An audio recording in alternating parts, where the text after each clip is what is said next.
Science education in the Philippines. Concept of science education. Education deals with the development of people in science, which the heart of science, technology, and society. Science education deals with teaching and learning science and in helping the public develop science literacy. So, science education in the Philippines, it was focused on developing individual understanding and skills in science, which is crucial for the advancement of science, technology, and society. So next is aims of science education. So science education focuses on teaching, learning, and understanding. So first is teaching science involves developing ways on how to effectively teach science. This means exploring pedagogical theories and models in helping teachers teach scientific concepts and processes effectively. So, teaching science means that they figure out the best way to help their student to learn. This involves about the different teaching methods and ideas to make science concept and experiment easier to understand. So next is learning science includes both pedagogy and the most interesting aspect, which is helping students understand and love the science. So pedagogy that was being refers to the method approaches used to teach science, no? So it was about how the teachers present information and activities to help students learn effectively. So last is understanding science implies developing and applying science process, skills, and using science literacy in understanding the natural world and activities in everyday life.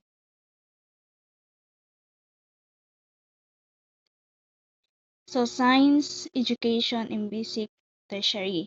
So tertiary it means nana sila sa ano sa level of nana sila sa level of college. So science education helps students learn important concepts and that facts that are related to their everyday life. So science education develop um no, so science education no important concept and facts that are related to their life. So it is just not teach the facts and the figures. Kung dili siya kanang just isn't just memorizing. Dili lang siya memorizing. It shows how science exploring in their everyday life making it useful no sa ilang gipanghimo. And then example ani ka ng learning about weather isn't just memorizing, no. And it is just a type about understanding why it rains, why it snows, and how weather affect our daily life. So no, it just about how we could understand our everyday life like kanang mag-ulan kung anong unsay hinungdan sa pag-ulan and unsay hinungdan sa kuan nganong snow ingon na. And then science education positive attitude such as the love of knowledge, passion for innovation thing, curiosity to study about the nature and creativity. So science class it was being help the kids develop a love of learning and a desire to love and a desire to invent new things and curious mind about how the world works and help the student think creative think creative So science education will develop a strong foundation from studying science and from considering science related careers in their future. So science education in basic tertiary. So tertiary education. Education deals with developing and student understanding and appreciation of science deals with scientific works. This is done through offering basic science courses and general education curriculum. So in their college level, no, there was many courses that was being offered about science. So science education and the level focuses on the presentation of science teachers, scientists, engineers, and other professionals in various science-related fields, such as engineering, agriculture, medicine, and health sciences. The state provides scholarship to encourage more students to pursue science courses. So no, daghan jud kayong mga science courses nga related siya like kanang agriculture, so daghan man ang mga experiment dira. And also ang engineering, daghan po na siyang related po na siya sa science. Kanang mga medicine, so kanang medicine, science jud kay na siya kay mag-experiment man mo ana. And also there are more scholarship that was offered for the college student. So science schools in the Philippines. So first is the Philippine Science High School System or the PSHSS. This government program of gift for gifted students in the Philippines. So kaning means kaning gifted students katuning mga medyo taas-taas og mga grado nga makapasar bitaw siya sa DOST scholarship, like for example sa CHED karon mudawat man ata sila og kanang 85 above nga average. I'm not really sure for that. So it is a service institute for of the Department of Science and Technology, DOST. So kaning DOST is scholarship ni siya. Makabantay man ta ani sa social media nga nagapost sila og kanang about scholarship. So whose mandate is to offer free scholarship basic from secondary courses with special emphasis on subject pertaining to the sciences with the end view of preparing its student for science career in Republic number 3661. So no free scholarship siya. Pero katura ning mga bright nga mga estudyante nga makatungtong sa ilang gipangita nga mga average.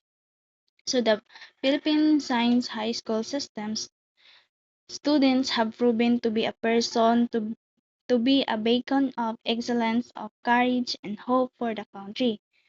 They have brought honor to the Philippines through their exemplary achievements in the various international competition and research circles, no, di ba? Mga Latin honor jud sila. So Special Science Elementary Schools or SSES project. So this project is pursuant to DepEd Order number 73 S 2008 and DepEd Order number 51 S 2010.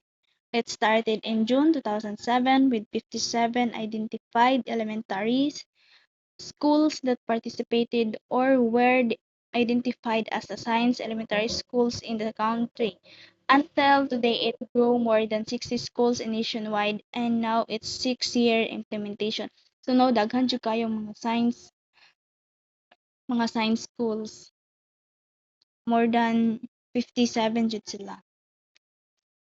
And special science elementary schools, their aims is to develop Filipino children equipment and scientific and technology knowledge, skills, and values. Their mission is to provide a learning environment to social science inclined children through a special curriculum that recognizes the multiple intelligence of the learners, promote the developing of lifelong learning skills, fosters the holistic development of the learners. So another um, science education is Quezon City Regional Science High School. The school was established on September 17, 1967. Originally, it was named Quezon City Science High School, and now it was turned into a regional science high school for the National Capital Region in 1999. The school teaches the basic education courses prescribed by the DepEd from I4 secondary education, with additional subjects in science and technology that students take. The school is established for special science school for talented students or science gifted students in science and mathematics to develop spirit of inquiry and creativity. The school is well supported by the local government unit and PTA under the DepEd. So katong kaning sa mga high school na man mga PTA like kanang mga PTA bitaw nga PTA meeting ingon ana sa high school ra pod when I was high school I remember. So next is Manila Science High School MSHS. So the high school was established on October 1, 1963 as Manila Science High School. The first science high school is in the Philippines. No, mao ni siya ang first high school in the Philippines kaning Manila Science High School.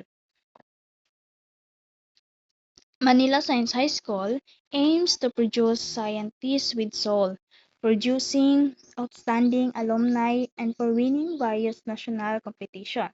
The curriculum of the schools put more emphasis on science and mathematics.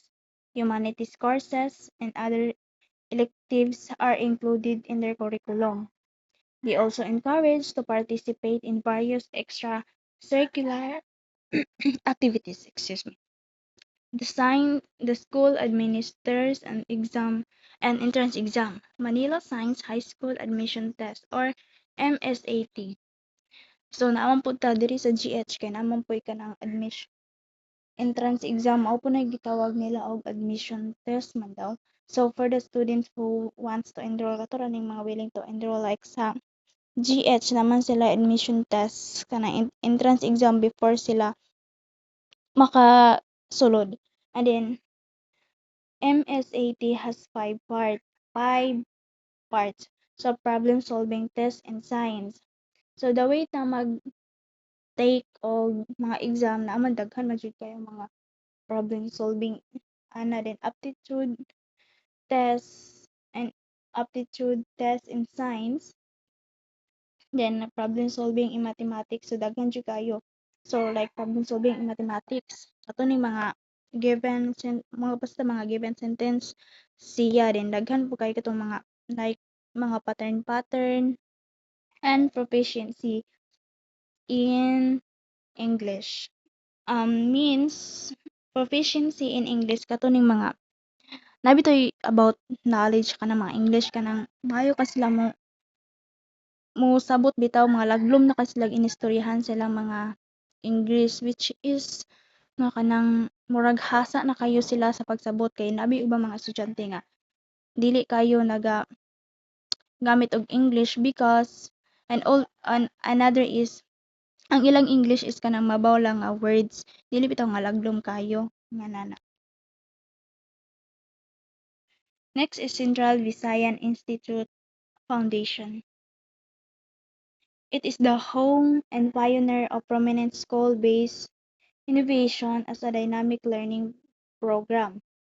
Dynamic learning program is a scientist of classical and modern pedagogical theories adapted to foster the highest level of learning, creativity, and productivity. The school takes pride in its research center for theoretical physics established in 1992, which organized small international workshops to foster the informal but intense exchange of ideas and perspective on an outstanding problem in physics and mathematics.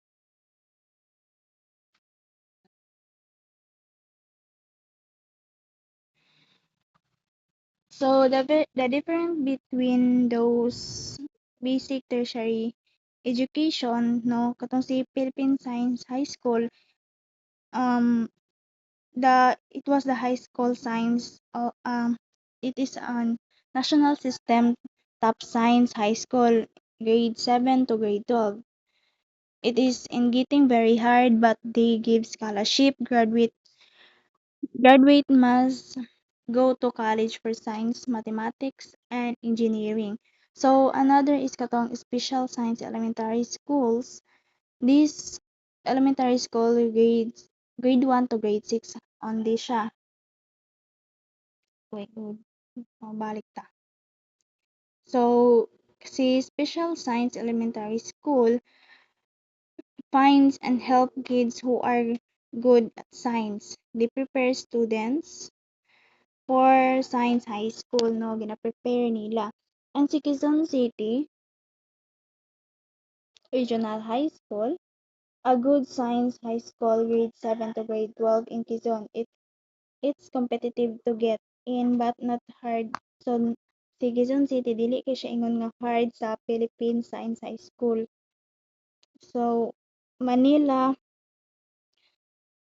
High School is one of the oldest and the best science schools, grade 7 to grade 12 also in the Philippines. No, lisod pud kayo solo dito pod kay siguro high standard sila. And sa Central Visayan Institute Foundation is this is a private school that teaches in different way, focusing on student learning and creativity. It is not just an science school, no, dili siya basta-basta.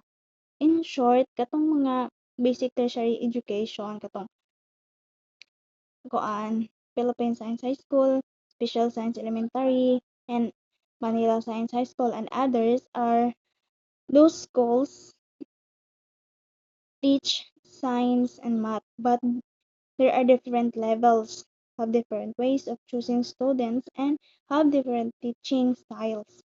The Philippine the Philippine Science High School is the biggest and the most famous science high school system. So next is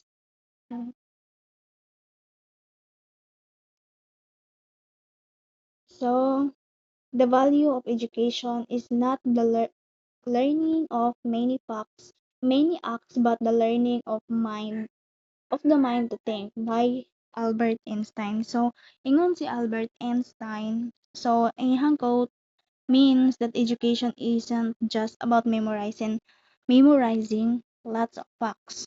It's more important to learn how to think critically, solve problems, and figure things out of yourself. No, knowing lots of things is good, but being able to think is even better.